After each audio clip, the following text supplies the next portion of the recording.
आप सभी को जय मसीह की। इस वीडियो में जुड़ने के लिए आपका धन्यवाद है। अगर आपने अभी तक हमारे चैनल को सब्सक्राइब नहीं किया है तो जल्दी सब्सक्राइब करें और साथ ही में बेल आइकन को भी दबाएं ताकि आप हमारे अपडेट्स और वीडियोस मिलते रहें। सुसमाचार बांटने के लिए आप हमारी मदद कर सकते हैं।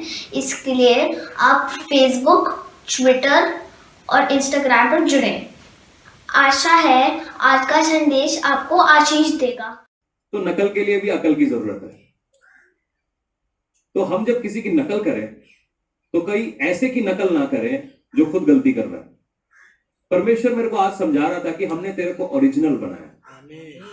आप में से हर एक व्यक्ति जो यहां बैठा है ओरिजिनल है। आपने अगर किसी की भी नकल करनी है तो वो खुदावन यीशु मसीह की, उसको छोड़ के कोई नहीं, क्योंकि वो हमारा स्टैंडर्ड होना चाहिए। जब भी हम एक दूसरे को नापते हैं ना, हम नापते हैं फलां के साथ, ये झूठ बोलता है, मैं तो बिल्कुल झूठ नहीं बोलता, तो मैं इससे अच्छा हूं। अगर हमने अपना किसी के साथ नापना ही है तो हम किसी आदमी के साथ नहीं नापे, अपने आप को यीशु मसीह के स्टैंडर्ड्स के साथ नापे। तो हम देखेंगे कि हम कहां हैं, हम सही हैं, गलत हैं, नुकसान में हैं, फायदे में हैं, ये हमारे को उससे मालूम चलेगा। आपको मालूम है कि आपका सबसे बड़ा जो गिफ्ट है वो क्या है? हर एक आदमी यहां जो बैठा हुआ है वो एक गिफ्ट के साथ बैठा हुआ है। चाहे वो छोटे से छोटा आदमी है, बड़े से बड़ा आदमी है, चाहे आपकी उम्र 6 महीने है या आपकी उम्र 60 साल है, आपके पास एक गिफ्ट है। आप गिफ्टेड हैं। आप में से कुछ लोगों को मालूम है आप गिफ्टेड हैं। गिफ्टेड मतलब आपको परमेश्वर ने कुछ दिया है। और मालूम है ये गिफ्ट क्या है? बताइए, आपको आपका गिफ्ट मालूम है? ओके, कुछ लोगों को मालूम है, बाकियों को मालूम है? नहीं मालूम है। ओके, कुछ लोगों को मालूम है, गुड। तो जो हमारा गिफ्ट है, शायद आप में से कुछ लोगों को लगता होगा हमारा गिफ्ट हमारा गाना है, प्रचार करना है, वचन बोलना है, वचन निकालना है। मैं आपको बताता हूं ये हमारा है गिफ्ट, मगर इन सबसे बड़ा एक गिफ्ट जो है हमारे 2 कानों के बीच में। आपके 2 कानों के बीच में क्या है? क्या है? मुंह, गाल, दिमाग। आपका सबसे बड़ा गिफ्ट जो परमेश्वर ने आपको दिया है वो है आपका दिमाग। अगर आप उसको बचा के रख सकते हैं, उसको सही जगह पर रख सकते हैं, तो आप कामयाब हैं। आपको इस जगह पर ऐसा क्या दिख रहा है जो दिमाग से नहीं बना? ये जो टेंट है ये भी किसी की दिमाग की उपज है। ये जो कुर्सी, टेबल, लाउड स्पीकर, ये जो कुछ भी है, ये मोबाइल फोन, ये कैमराज, ये जो कुछ भी है, ये किसी ना किसी के दिमाग की उपज है। किसी ने, परमेश्वर ने किसी को दिमाग दिया और उसका किसी ने फायदा जरूर उठाया और एक ऐसी चीज बनाई जो सबके लिए फायदेमंद है। आपका दिमाग सबसे बड़ी आशीष है आपकी। इसके साथ एक और बात मैं कहता हूं, आपका दिमाग सबसे बड़े जंग का मैदान भी है। सारे पुट्ठे ख्याल आपके दिमाग में ही आते हैं। पाप करने की इच्छा आपके दिमाग में ही आती है। सारी चीजें इन दिमाग की उपज है। अगर आप अपने दिमाग को किसी चीज के कहीं सही जगह के ऊपर रख सकें तो ये आपके सबसे बड़ी आशीष है। आप बोलेंगे आपको कैसे मालूम? कुछ लोग सोचते हैं कि उसकी ताकत उसकी पढ़ाई है। कुछ लोग सोचते हैं उसका ताकत उसके पास जो जितनी जमीन जायदाद है। कुछ लोग सोचते हैं उसकी ताकत उसके हाथ में जितना पैसा है।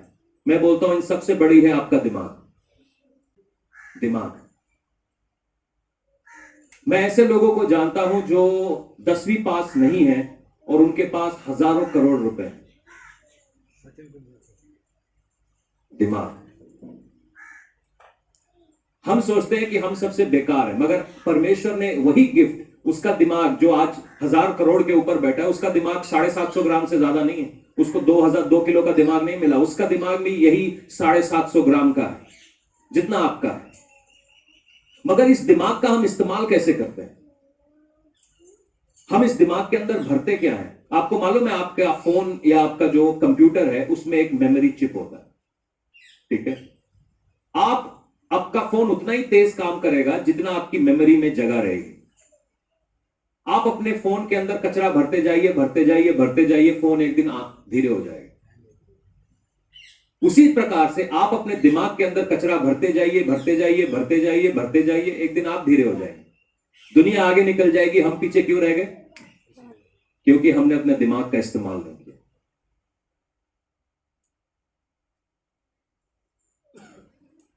अगर हम अपने दिमाग को एक कीमती आशीष के रूप में समझें, लोग बोलते हैं मेरी चंगाई कीमती है, मेरा पैसा कीमती है, मगर अगर आप अपने दिमाग को एक कीमती आशीष के रूप में रखें तो आप बहुत सारी मुसीबतों में से निकल सकते हैं।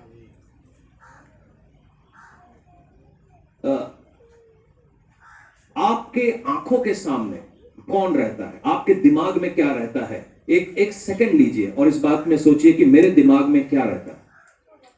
30 सेकंड्स लीजिए, अपनी आंखें बंद करिए और कोई किसी को जवाब नहीं देना कि मेरे दिमाग में क्या रहता है। आंखें बंद करके सोचिए कि आपके दिमाग में क्या रहता है।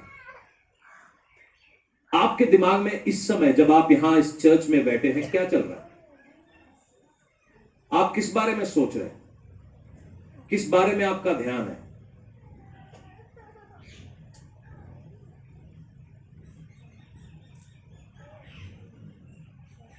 आंखें खोल लीजिए। तो शायद आपको आपका जवाब मिल गया है। शायद कुछ लोगों के कानों में मेरी आवाज पड़ रही होगी।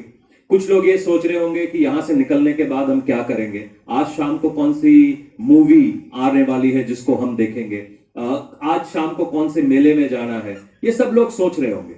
ये आपके दिमाग की उपज है। यहां से निकलते ही मैं क्या करने वाला हूं, ये मेरे दिमाग की उपज है।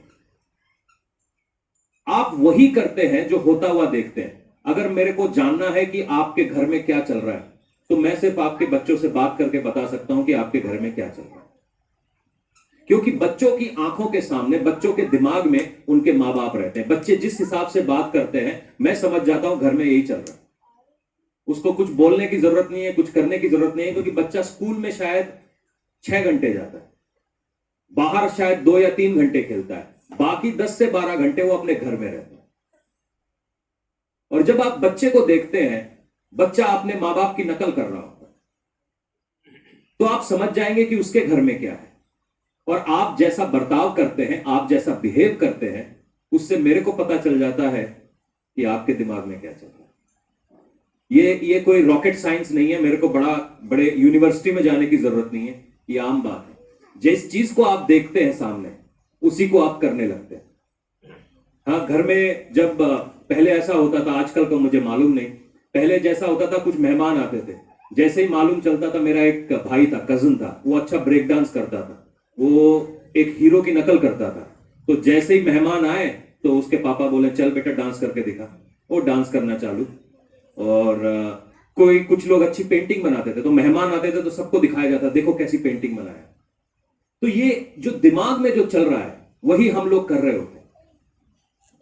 और हमारे दिमाग को अगर हम परमेश्वर की तरफ रखें, हमारा दिमाग बहुत सारी बातों के ऊपर चल रहा है। हमारे पड़ोसी क्या कर रहे हैं, हमारे लोग क्या कर रहे हैं, हमारे रिश्तेदार क्या कर रहे हैं, मगर हमारा दिमाग इस बात पर नहीं चल रहा है कि हमारे आगे कौन है। आज आपकी आंखों के आगे किसकी तस्वीर है? आज आपके आंखों के सामने आप किसको देख पा रहे हैं?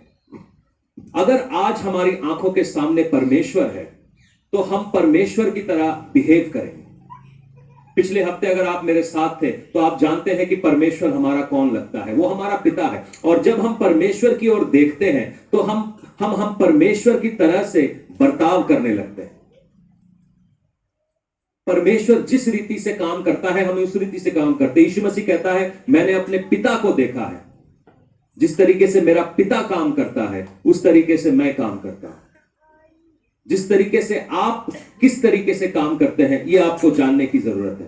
परमेश्वर का कलाम कहता है कि पवित्र बनो जैसे मैं पवित्र हूं। अगर आपके नजरों के सामने परमेश्वर है और जिस तरीके से वो अपने गद्दी पे विराजमान है, तो आप उसी तरीके से रिएक्ट करेंगे जिस तरीके से परमेश्वर रिएक्ट करता है। आप उस तरीके से काम करेंगे जिस तरीके से परमेश्वर काम करता है। परमेश्वर का कलाम है मैं पवित्र हूं इसीलिए तुम पवित्र बनो। ये कोई ऐसा नहीं है कि मूड में आया तो मैं पवित्र बनूंगा, नहीं तो नहीं बनूंगा। ये एक आज्ञा है जिसको हम सभी को मानना है। अगर आपकी नजरों के आगे परमेश्वर है तो आपकी पवित्रता परमेश्वर की तरफ से है। और वो हम इसलिए नहीं करते कि हम कोई महान व्यक्ति हैं, हम बहुत बहुत सामर्थी व्यक्ति हैं, बहुत बड़े व्यक्ति। हम इसलिए करते हैं कि मेरी नजरों के आगे परमेश्वर है। पवित्रता हमारी प्राथमिकता है। पवित्रता हमारी प्राथमिकता है। और आप में से कितने लोगों को मालूम है कि पवित्र जीवन व्यतीत करना आसान नहीं है? बड़े तेल निकल जाता है, आसान नहीं है।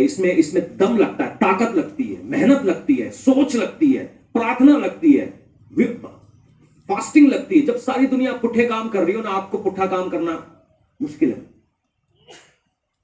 मुश्किल है। क्योंकि हमारी नजरों के सामने परमेश्वर, वो हमारी नजरों के आगे है।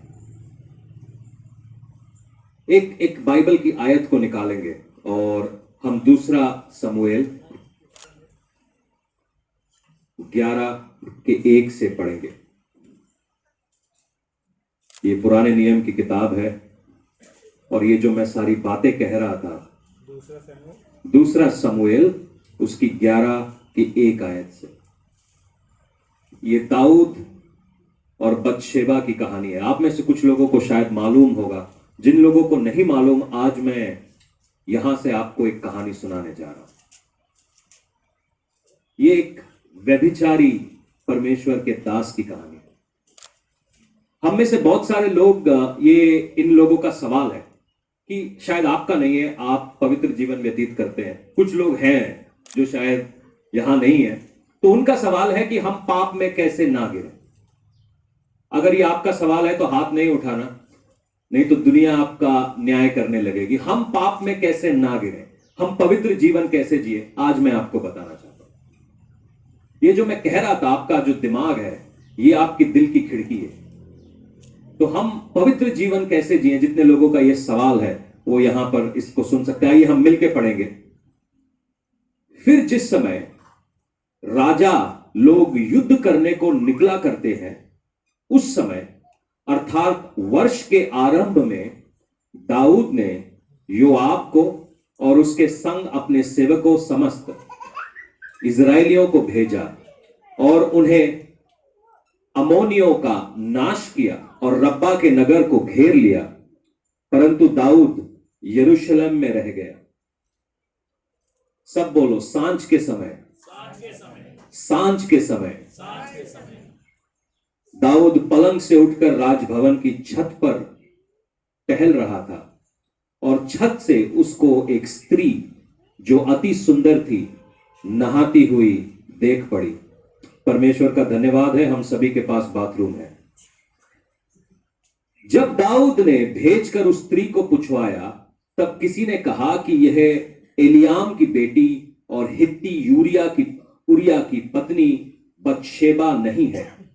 तब दाऊद ने दूत भेजकर उसे बुलवा लिया और वह दाऊद के पास आई और उसके साथ सोया। वह तो ऋतु से शुद्ध हो गई थी। तब वह अपने घर लौट गई और वह स्त्री गर्भवती हुई। तब दाऊद के पास कहला भेजा कि मुझे गर्भ है। तब दाऊद ने योआब के पास कहला भेजा, हित्ती उरिया को मेरे पास भेज दे। और योआब ने उरिया को दाऊद के पास भेज दिया। जब उरिया उसके पास आया, तब दाऊद ने उससे योआब और सेना का कुशल क्षेम और युद्ध का हाल पूछा। तब दाऊद ने उरिया से कहा, अपने घर जाकर पांव धो। और उरिया ने राजभवन से निकला और उसके पीछे राजा के पास से कुछ इनाम भेजा गया था, परंतु उरिया अपने स्वामी के सब सेवकों के संग राजभवन के द्वार पर ही लेट गया और अपने घर गया ना घर गया। तब दाऊद ने समाचार मिला कि उरिया अपने घर नहीं गया। तब दाऊद ने उरिया से कहा, क्या तू यात्रा करके नहीं आया, तो तू अपने घर क्यों नहीं गया? उरिया ने दाऊद से कहा, जब संदूक और इजराइल यहूदा की झोपड़ियों में रहते हैं, तो मेरा स्वामी योआब और मेरे स्वामी के सेवक खुले मैदान पर डेला डाले हुए हैं, तो क्या मैं घर जाकर खाऊं पीऊं और अपनी पत्नी के साथ सोऊं? तेरे जीवन की शपथ, तेरे प्राण की शपथ कि मैं ऐसा काम नहीं करने का। तब दाऊद ने उरिया को कहा, आज यहीं रहे, कल तुझे विदा करूंगा। इसीलिए उरिया उस दिन और दूसरे दिन भी यरूशलेम में रहा।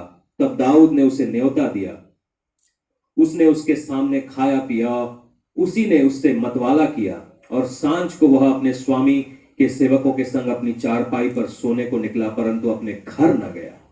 सवेरे दाऊद ने योआब नाम पर एक चिट्ठी लिखी, उरिया के हाथ में भेज दी, और उस चिट्ठी में यह लिखा था कि सबसे घोर युद्ध के सामने उरिया को रखना, तब उसे छोड़कर लौट आओ कि वह घायल होकर मर जाए। अतः योआब ने नगर में अच्छी रीति से देखभाल कर जिस स्थान पर वो जानता था कि वीर है, उसी में उरिया को ठहरा दिया। तब नगर के पुरुषों ने निकलकर योआब को युद्ध किया, और लोगों में से अर्थात दाऊद के सेवकों में से कितने खेत आए, और उनमें से हित्ती यूरिया भी मर गया। ये कहानी है व्यभिचार की, और आज हम इस बात को समझना चाहते हैं, ये कैसे काम कर रही है। ये कोई गले के नीचे उतरने वाला टॉपिक नहीं है, थोड़ा मुश्किल टॉपिक है, तो इसलिए थोड़ा सा अपने आप को संभाल के रखिएगा, और हम इसमें से सीखें कि परमेश्वर हमसे क्या चाहता है। बाइबल यूं बताती है कि हम में से कोई भी सिद्ध नहीं है, सिद्ध केवल यीशु मसीह है। बाइबल यह भी बताती है कि हम सब ने पाप किया है और महिमा से रहित रहे। तो एक दूसरे से कोई भी बढ़कर नहीं है, केवल यीशु मसीह बढ़कर है। तो जब हम इसमें से सीखते हैं, हम ये सीखें कि हम पवित्र जीवन कैसे जिए, हम पापों में कैसे ना पड़े। आज मैं आपको कुछ चाबियां देने जा रहा हूं। ये चाबियां अगर आपकी समझ में आ गई तो आप तर जाओगे, आप निकल जाओगे। इन चाबियों को मैंने अपनी जिंदगी में इस्तेमाल किया है, और खुदावन के रहमो करम से मैं सारी बातों में से निकल आया। अगर मैं निकल आया तो आप भी निकल सकते हैं। ये मेरी गवाही है जो मैं आपके साथ खुले दिल से बांटता हूं। कहानी उस समय की है कि दाऊद राजा, जब बाइबल बताती है कि सब लोग जंग पर जाते थे, मगर ये राजा होकर जंग पर नहीं गया, आराम करना था। आपको मालूम है कि प्रार्थना एक जंग है। सब लोग प्रार्थना करते थे, मगर हम में से कुछ लोग हैं जो प्रार्थना में नहीं आए। सब लोग चर्च आ गए थे, मगर हम में से कुछ लोग हैं जो चर्च नहीं आए। सब लोग बाइबल पढ़ना था, मगर कुछ लोग हम में से बाइबल नहीं पढ़ पाए, वो अपनी छतों पर टहलने चले गए। अगर आप ध्यान से देखें तो दाऊद जो था वो राजा था, और वो राजा मालूम है किसने बनाया था उसको? परमेश्वर ने। वो सब कुछ, वो एक चरवाहा था, एक गरीब चरवाहा था, जिसको अपना बाप भी उसको बेटा करके नहीं गिनता था, मगर परमेश्वर ने ऐसे एक चरवाहे को इजराइल का राजा बना दिया, इजराइल की टॉप पोजीशन पर पहुंचा दिया। मगर जब आशीषें आती हैं, आशीषों को संभालना आसान नहीं है। आज जिन आशीषों के लिए आप प्रार्थना कर रहे हैं, मैं आपको बता देता हूं कि वो आशीषें संभालना आसान नहीं है। दाऊद आशीषित था। दाऊद अपने करियर की सबसे ऊंची जगह के ऊपर था, जो उसने कभी सोचा भी नहीं था, परमेश्वर ने उसके हाथ में दे दिया था। उसके हाथ में पोजीशन था, उसके हाथ में पावर थी, मगर एक चीज से वो भटक गया था, वो थी परमेश्वर की उपस्थिति। जो एक राजा को करना चाहिए था वो कर नहीं रहा था। जब उसको जंग पे जाना चाहिए था वो जंग पर नहीं जा रहा था, वो छत पे टहल रहा था। तो अगर आप मेरे साथ हैं और आप इस बात को जानते हैं कि आपको क्या करना है, तो आप अपनी जिंदगी को सही लेवल पे रख सकते हैं। अगर आप जानते हैं कि आपकी लाइफ में क्या गड़बड़ चल रही है, तो वो अगर आप सही में जानते हैं कि अगर आप पाप से स्ट्रगल कर रहे हैं, तो आपको यह भी मालूम चल जाएगा कि आप कहीं ना कहीं टहलने निकले। जहां पे आपको टहलना नहीं था वहां पर आप टहलने निकले, जहां पर आपको चलना नहीं था वहां पर आप चलने निकले हैं। दाऊद छत के ऊपर टहल रहा था जब उसके लोग युद्ध में थे। संडे को चर्च आइए, मेरे को बटाला में मेला देखने जाना। टहल रहा, मुसीबत को खुद ही न्योता दे रहा था, क्योंकि बाइबल बताती है एक आदमी का अकेला होना अच्छा नहीं है। क्योंकि जब भी हम टहलने जाते हैं ना, आप लड़के लोगों को मालूम होगा कि हम टहलने कहां जाते हैं, लड़कियों को मालूम है कि हम टहलने कहां जाते हैं, जहां पे वो अकेला है, कोई मम्मी पापा देख ना ले, पास्टर जी तो दूर दूर तक नजर ना आए, ऐसी जगहों पर वो टहलने जाते हैं। वो खेलने नहीं गया था, वो सवेरे छत के रात को शाम को छत के ऊपर जॉगिंग नहीं कर रहा था, एक्सरसाइज नहीं कर रहा था, वो टहल रहा था, टाइम पास कर रहा था। और शैतान के साथ किया हुआ टाइम पास बड़ा भारी पड़ता है।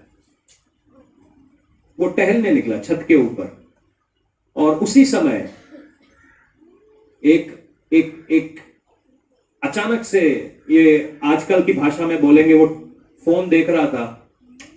फोन देखते ही देखते अचानक से एक गलत वीडियो उसके सामने आ गई और वीडियो को वो देखने लगा। इसको बोलेंगे पोर्नोग्राफिक मोमेंट।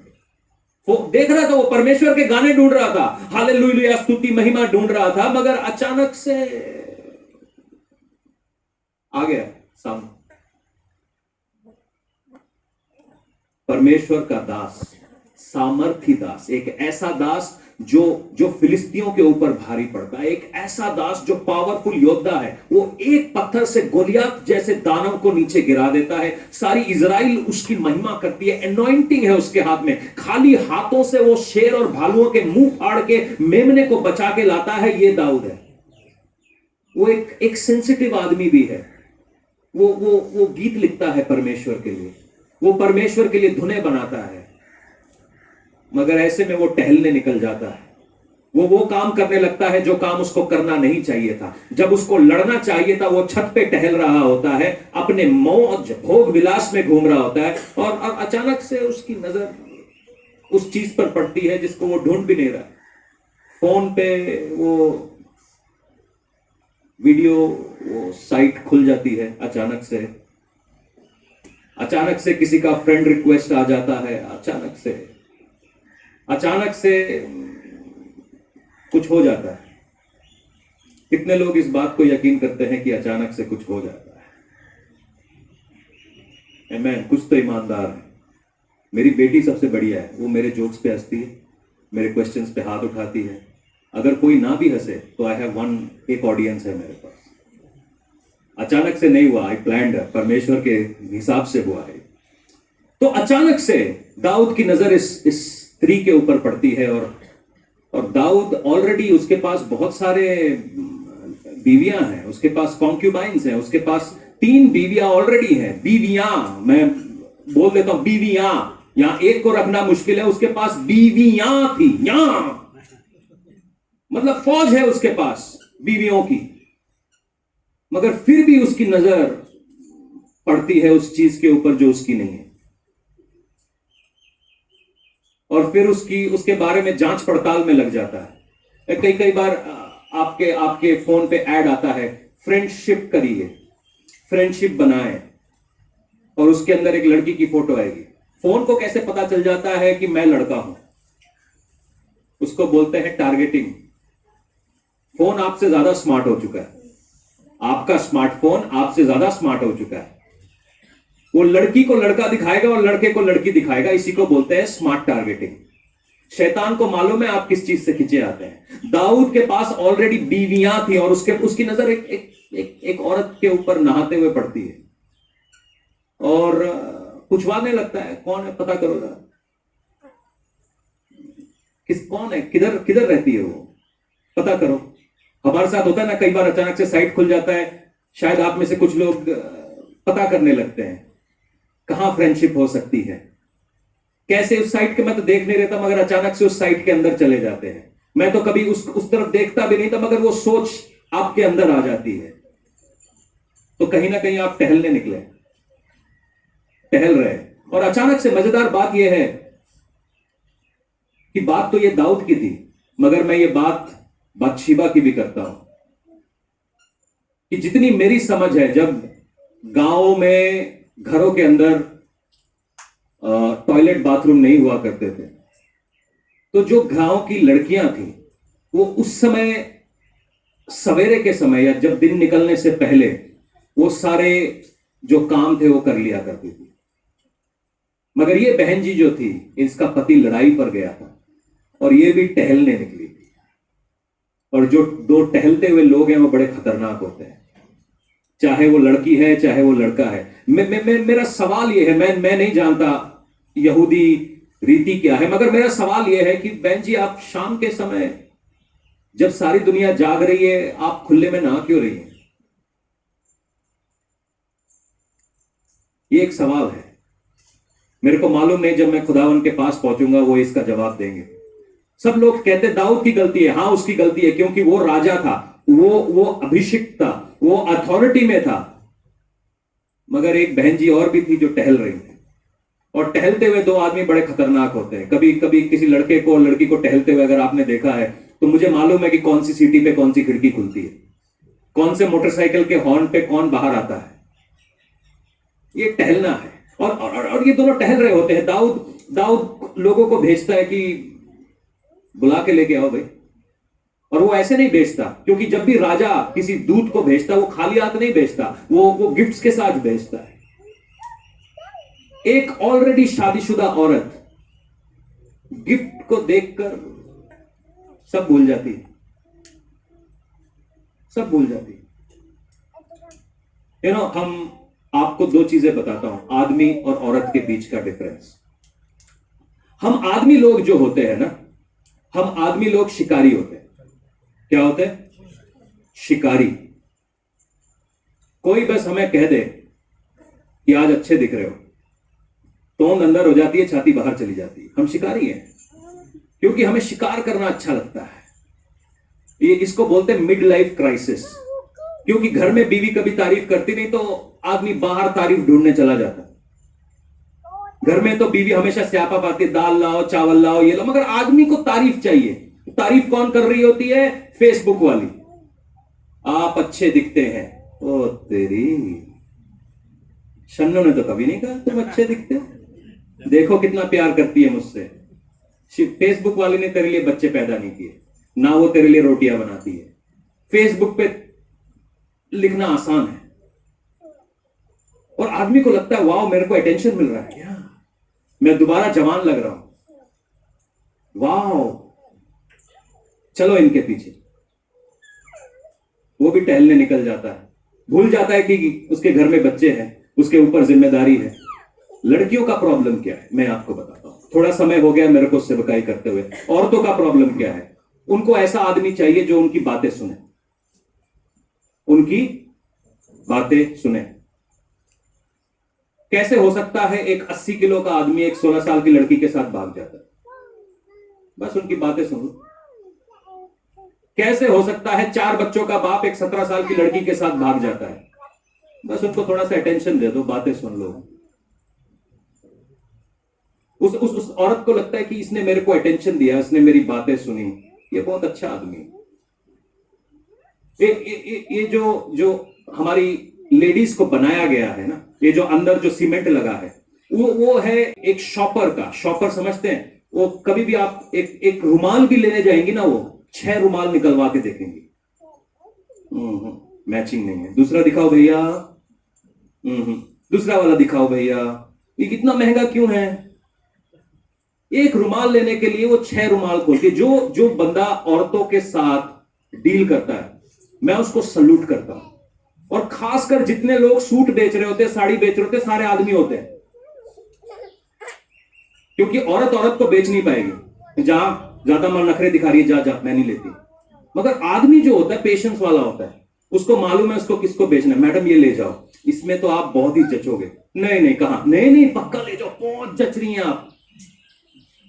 कभी पप्पू के पापा ने बोला ही नहीं जच रहे, दुकान वाला भैया एकदम परफेक्ट है। ये हम लोगों की कमियां है, जो हमारे अंदर का जो सीमेंट है ना, वो ऐसा बना। आदमी को देखने में अच्छा लगता है, औरत को चाहिए कोई सुनने वाला। ये आपकी प्रॉब्लम नहीं है, अदन की वाटिका से यही प्रॉब्लम है। सांप आता है हव्वा के पास, और सांप हव्वा को से बातचीत करने लगता है, दोस्ती कर लेता है। दोस्ती हो जाती है व्हाट्सएप के ऊपर, फेसबुक के ऊपर, फोन के ऊपर। दोस्ती के आजकल बहुत तरीके हैं, और कोई एक्टर कहता है कि प्यार दोस्ती है। और हवा दोस्त की बातें सुनने लगती है, अचानक से सुनने लगती है। फिर कहती है कि जो सांप ने बोला वही सही है, मेरी दोस्त तो पक्की है, क्योंकि परमेश्वर हमसे प्यार नहीं करता, इसलिए हम प्यार ढूंढने दुनिया में निकल चलते। तो अचानक से सांप बोलता है वो फल देख, उसको देख, वो अच्छा है, वो अच्छा है। और हवा उस फल को देखती है, और बाइबल बताती है उसको वो फल मन भावना लगा। उसके मन को भा गया और वो फल खाती है और अपने पति को भी देती है। अगर आपकी जिंदगी में पाप है तो पाप के घुसने का जो रास्ता है वो ये है, आपके कानों में क्या बसा हुआ है, आपकी आंखें किसको ढूंढ रही हैं। अगर आपकी आंखें शन्नो बबीता को ढूंढ रही है तो आपकी आंखों को शन्नो बबीता ही मिलेगी। अगर आपके कान उनसे आई लव यू सुनने को बेकरार है तो आप वही सुनेंगे।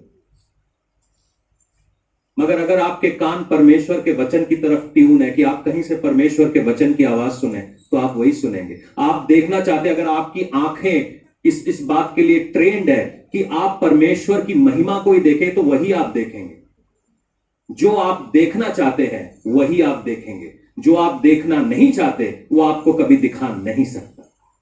आप अपनी जिंदगी में मिरेकल्स देखना चाहते हैं, आप मिरेकल्स देखेंगे। आप अपनी जिंदगी में आशीषें देखना चाहते हैं, आप आशीषें देखेंगे। आप अपनी जिंदगी में परमेश्वर की पूरी महिमा को देखना चाहते हैं, आप वही चीज देखेंगे। मगर अगर आपकी आंखें पुट्ठी चीजों को ढूंढ रही हैं तो शैतान वही पुट्ठी चीजों को आपके सामने बार बार लाएगा।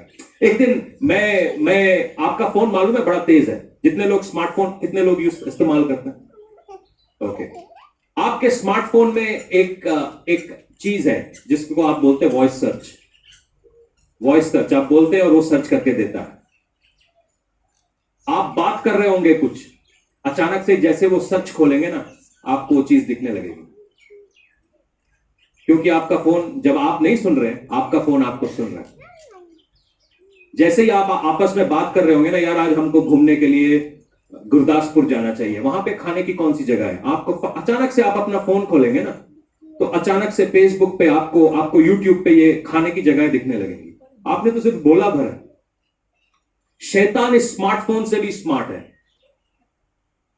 ये स्मार्टफोन हमारे सामने उन चीजों को लाता है जिसको हम ढूंढ रहे हैं। आप गर्लफ्रेंड ढूंढ रहे हो, आपको गर्लफ्रेंड ही मिलेगी। आप बॉयफ्रेंड ढूंढ रहे हो, आपको बॉयफ्रेंड ही मिलेगी। आप ढूंढ रहे हो कि आपके मोहल्ले में कौन सा लड़का है जो आपको मोटरसाइकिल पर बिठाकर चौपाटी पे ले जाकर खाना खिला के ले आएगा, आपको वही मिलेगा। मगर अगर आप परमेश्वर को ढूंढ रहे हो, अच्छा न्यूज ये है, आपको परमेश्वर गारंटीड मिलेगा। गारंटीड मिलेगा। मजे की बात यह है, दाऊद ने पाप कर दिया, मगर पाप करने के बाद एक बिल फटता है। दाऊद को अचानक से एक मैसेज आया कि स्यापा हो गया। दाऊद तो पवित्र आदमी था, तो उसने स्यापा मुकाना था। स्यापा मुकाने के लिए उसने क्या किया, उरिया को बुलाया। कहते तू जंग छोड़, घर आ यार, इजराइल में आ, तू यरूशलेम में आ और तू अपने घर जा, तेरे को छुट्टी है, तू घर जा बेटा, तू घर जा, ऐश कर। मगर उरिया ईमानदार था। क्या था? अगर ईमानदारी की कसौटी पे किसी को नापना है तो ये बंदा था। कहता ना, मैं अपने घर जाऊंगा नहीं, क्योंकि मेरे सारे दोस्त जंग लड़ रहे हैं, वो दुआ में बैठे हैं, वो फास्टिंग में बैठे हुए हैं, मैं घर नहीं जाता, मैं उनको छोड़ के नहीं आ सकता। तूने मुझे बुलाया, मैं आ गया, मगर मैं नहीं जाता। उरिया घर नहीं गया।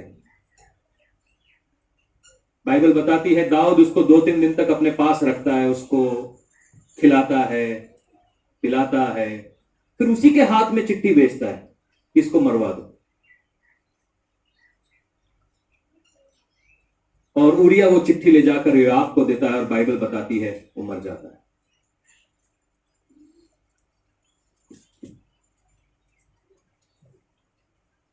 बाइबल के अंदर जो अंग्रेजी की बाइबल है वहां पर 3 शब्द लिखे हैं पाप के लिए। एक है सिन, दूसरा है ट्रांसग्रेशन और तीसरा है इनिक्विटी।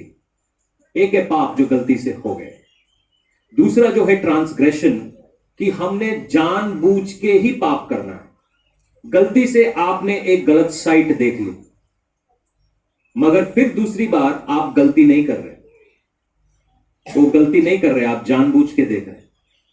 और तीसरा है वो गलती को छुपाना, वो सबसे बड़ा पाप है। बाइबल बताती है कि आपके पापों को यीशु के लहू से धो दिया गया है। उसने आपके ट्रांसग्रेशन या जो जानबूझ के किए हुए पाप है उनको पोंछ दिया है। मगर ये जो इनइक्विटी है ना, ये जो स्कीम है, जो स्कीम करके पाप करते हैं उसके छितर पड़ते हैं। यीशु मसीह हमें माफ करता है, हाँ हमें माफ करता है। यीशु मसीह हमारे गुनाहों को धोता है, हाँ हमारे गुनाहों को धोता है। मगर हमारा भी तो कुछ फर्ज बनता है सर, हमारा भी तो कुछ फर्ज बनता है। बाइबल बताती है कि अपने दिल को, अगर अगर आपकी जिंदगी में कोई रूल्स नहीं है, नीति वचन 25:28 यूं कहते हैं कि जिसकी आत्मा उसके वश में नहीं है वो ऐसे नगर के समान है जिसकी शहरपना नाका करके तोड़ दी गई है। नीति वचन 25:28 यूं कहता है कि जिसकी आत्मा उसके वश में नहीं है वो ऐसा नगर के समान है जिसकी शहरपना नाका करके तोड़ दी गई है। अगर आपकी जिंदगी के अंदर रूल्स नहीं है तो आप मुसीबत में हैं। ऐसा कोई चेला नहीं हुआ जिसकी जिंदगी में डिसिप्लिन ना हो। अगर आपकी जिंदगी में डिसिप्लिन नहीं है, आप किसी लायक नहीं है, आप कहीं आगे नहीं जा रहे।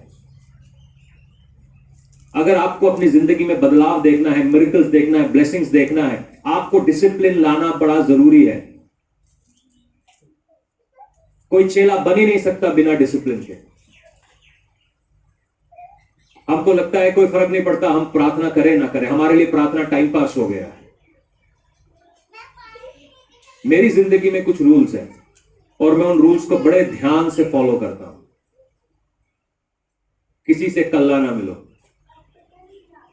किसी से अकेले ना मिलो जब तक वो आपके पति या पत्नी नहीं है। किसी के साथ फालतू टाइम पास ना करो। और जी की हाल जे, खाना खाता की खाता।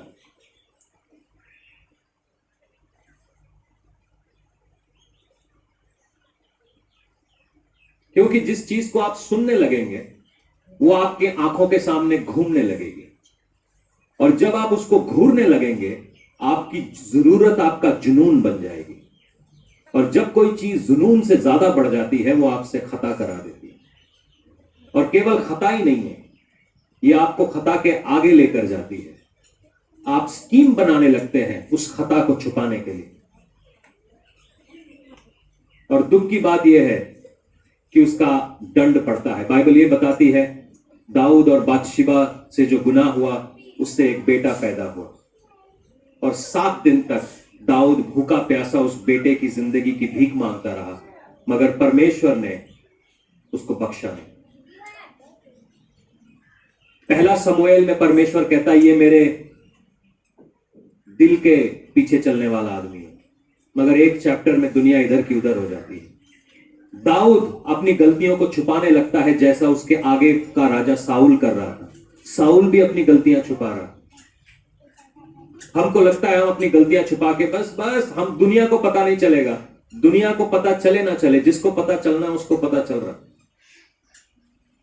ये थोड़ा मुश्किल है आपके गले के नीचे जाना, मगर अगर आप इस बात को समझ लेंगे कि पवित्रता आपकी प्राथमिकता है, ये आपका कमांडमेंट है, क्योंकि परमेश्वर ने आपको अपनी सूरत और अपनी सीरत में बनाया है। यीशु मसीह आदमी बनकर आया और यीशु मसीह के सामने से ऐसा कुछ भी नहीं था, ऐसा कोई भी टेम्पटेशन नहीं था वो जिससे होकर नहीं गुजरा।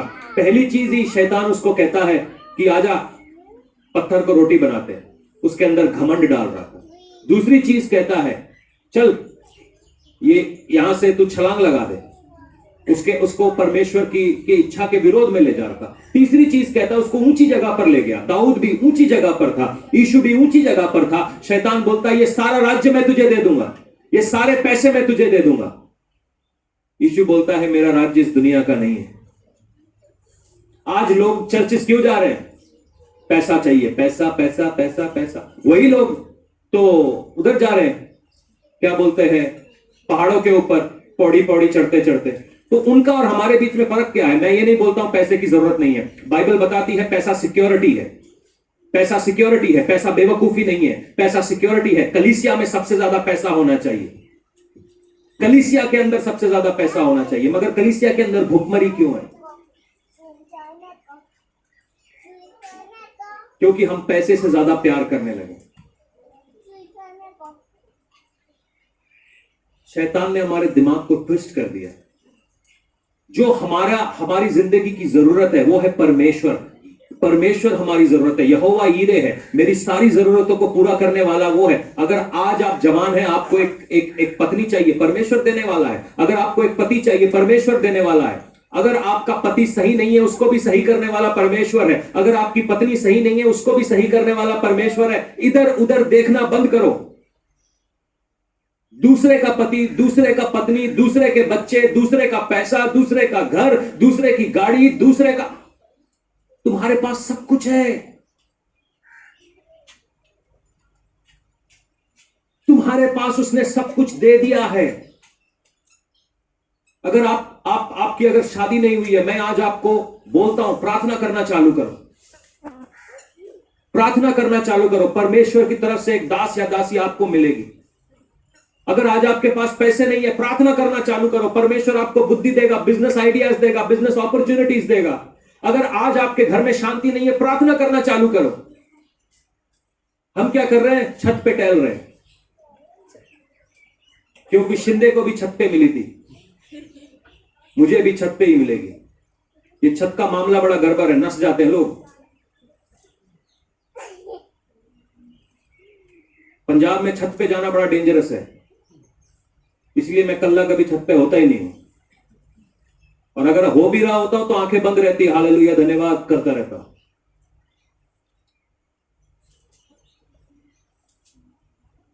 पवित्रता आपकी प्राथमिकता है। जब आप पवित्र होंगे, उसके बड़े बेनिफिट्स हैं। मालूम है क्या? शैतान आपके सामने रुक नहीं सकता। जिन बीमारियों से, जिन हालातों से आप डर रहे हैं, वो आपसे भागने लगेंगे।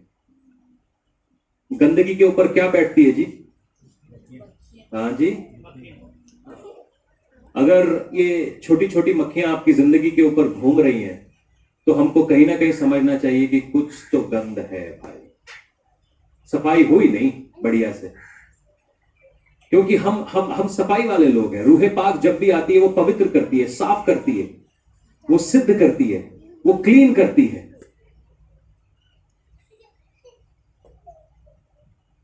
पवित्रता ही है, पवित्रता हमारी प्राथमिकता है।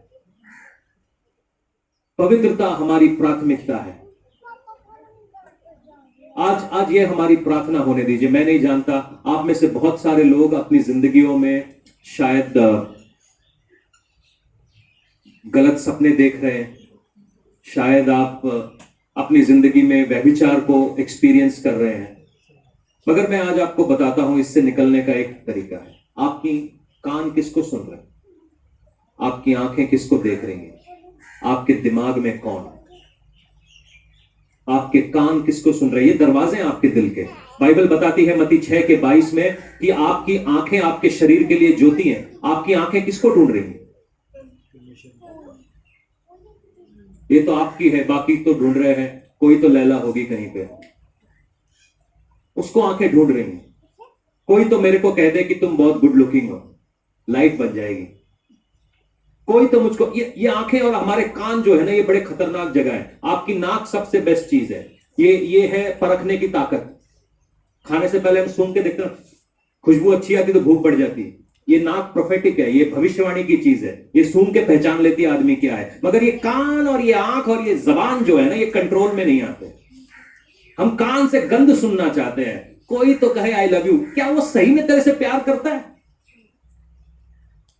अगर तेरे से प्यार करता है तो वो रीतियों को तोड़ेगा नहीं, क्योंकि प्यार अनरीति से खुश नहीं होता। आंखें देखना चाहती हैं, बस एक बार उसको देख लो। ये आदमियों का चक्कर जरा अलग है। जो औरतें हैं ना, इनका चक्कर अलग है। शादी किसी के साथ हो गया है, ठीक है, अभी भी एक रुमाल पड़ा है, उसी रुमाल को देख के सारी जिंदगी निकाले जा रहे हैं। काश में उसके साथ होती। आदमियों का चक्कर अलग है। आदमी रोएंगे पहले, पास्टर जी मैं नहीं रह सकता, मैं नहीं रह सकता। 7 दिन के बाद किसी और के साथ घूम रहा है। मैं क्या कमाल है यार। 3 दिन पहले एक घंटा मेरा सर खा गया। नहीं यार बेटा तू आगे बढ़, यार बेटा तू आगे बढ़। नहीं पास्टर जी क्या। 7 दिन के बाद नई वोटी गाड़ी में बिठा ली, घूम रहा है।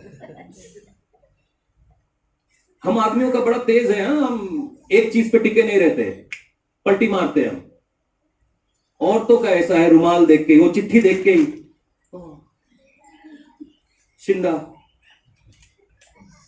वो चिट्ठी के साथ सारी जिंदगी बिता दी। मूव आउट, मूव आउट, निकलो वहां से। ये हिस्ट्री का पन्ना है, इसको फाड़ के कबाड़े में फेंक दो। शिंदे पे मत रुके रहो। जो जिंदा है उसको देखो, शिंदा मर गया।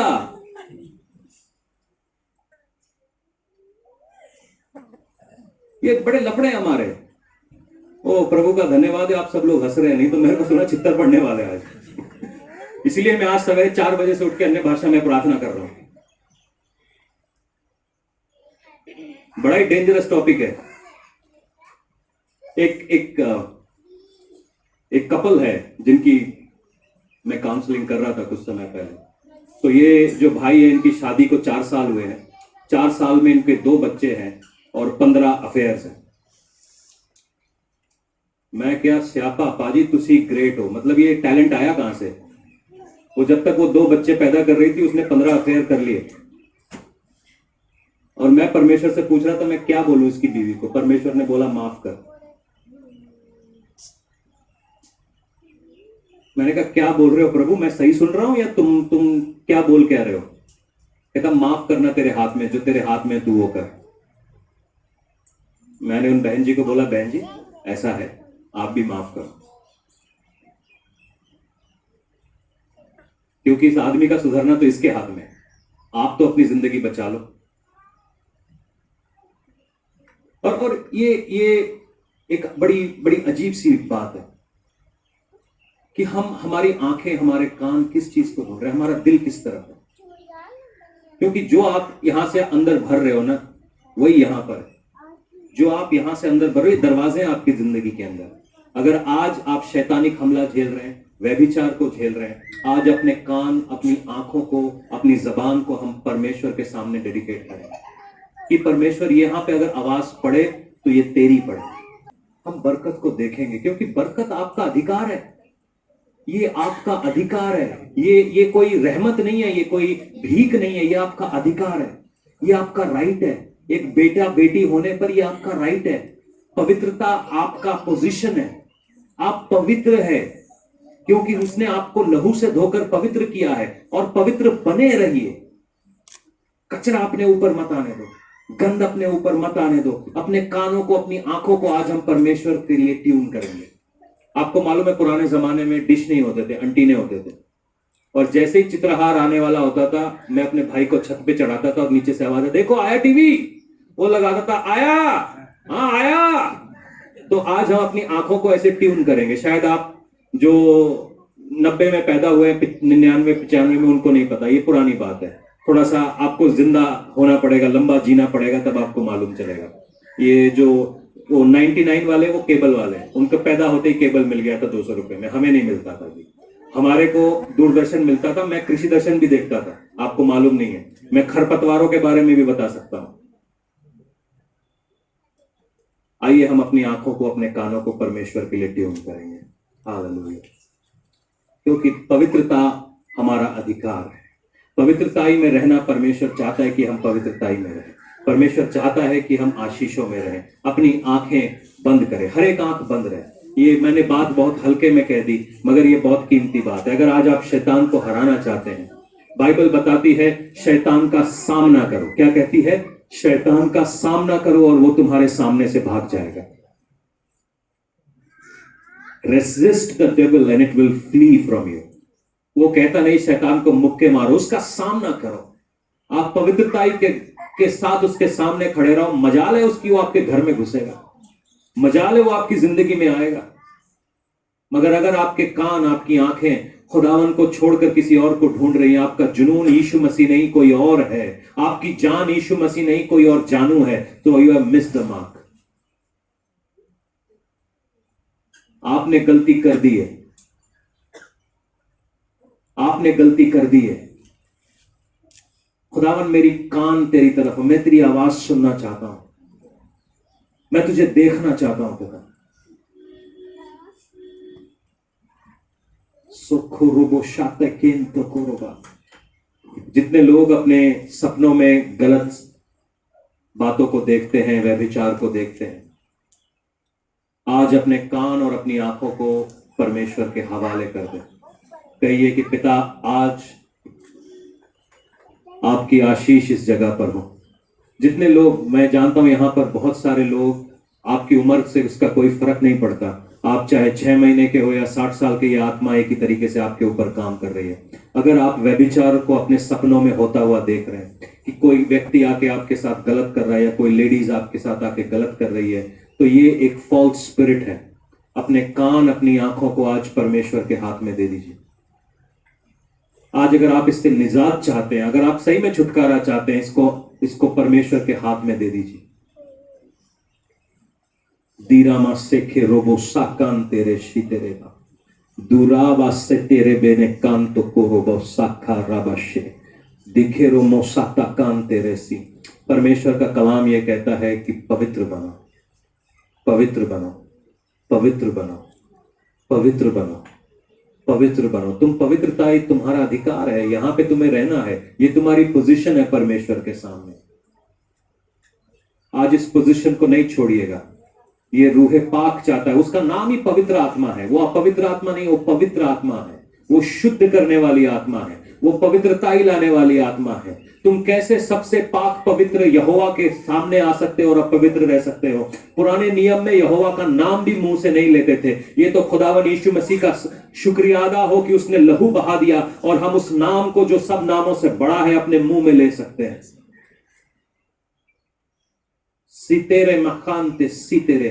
जितने लोग आज इस व्यभिचार की आत्मा से जूझ रहे हैं, ये उनके लिए मौका है कि आज अपनी आंखों को डेडिकेट करें, अपने कानों को डेडिकेट करें, अपने दिमाग को डेडिकेट करें। ये परमेश्वर की वेदी होने दीजिए। आपकी आंखों में केवल परमेश्वर हो, आपकी कानों में केवल उसकी आवाज सुनाई दे। अगर आज सही में छूटना चाहते हैं, आप दाएं बाएं नहीं देखना, आज आप परमेश्वर की ओर देखिए। पवित्र आत्मा का एक अजीब मस्सा यहां पर है। मैं नहीं जानता आप में से कितने लोग महसूस कर रहे हैं, मगर यहां पे एक हल्कापन है, क्योंकि पवित्र आत्मा ने आज आपके बोझों को हटा लेना है। ये जो पाप है, ये बोझ की तरह है, इसको आज रूहे पाक यहां से हटा रहा है। आप में से कुछ लोग अपने आप को अपवित्र समझ रहे हैं, आप अपने आप को गंदा समझ रहे हैं, मगर आज पवित्र आत्मा इसको आपके ऊपर से निकाल रहा है। ये आपको आजाद कर रहा है, आपकी बॉडी आजाद करी जा रही है। कुछ बीमारियां, मैं देख रहा था आज सवेरे, कोई बहन है जिसके पेट के नीचे वाले हिस्से में एकदम अकड़ आ गई है। आज परमेश्वर उस अकड़ को निकाल रहा है, वो जगह साफ करी जा रही है। ओ राबास से केंतो को रोबास से तेरे।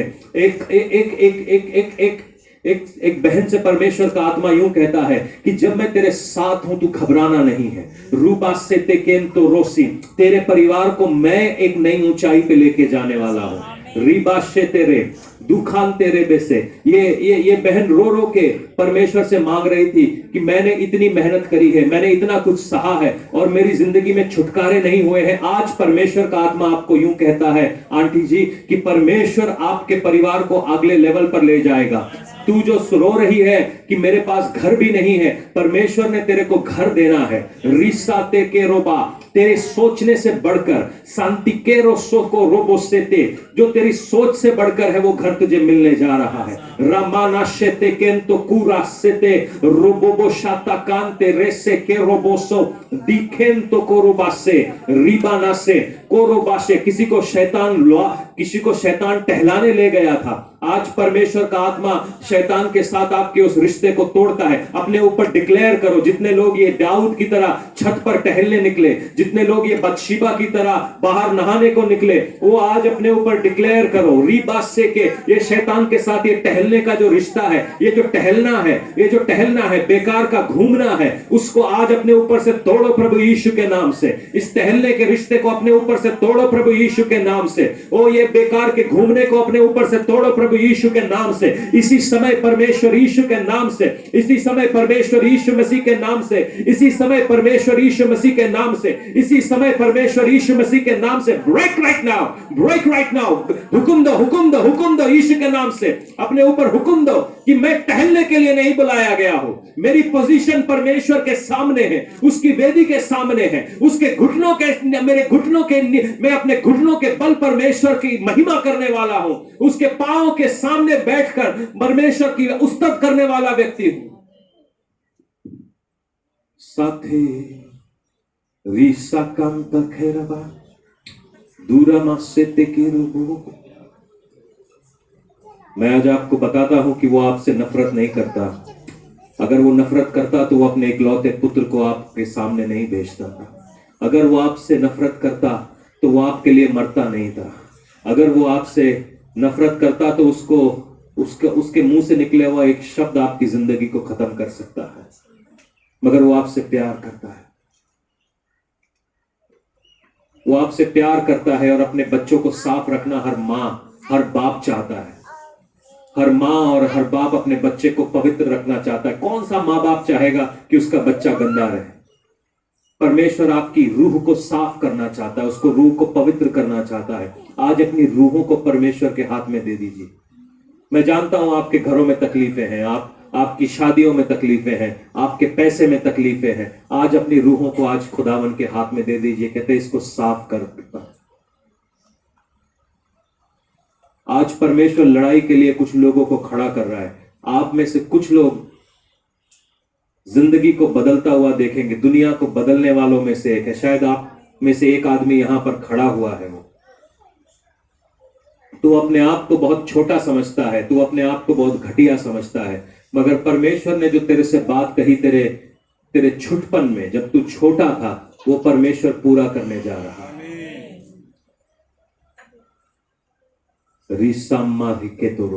जो लोग चाहते हैं इस हर आंखें बंद रहे, हर आंखें बंद रहे।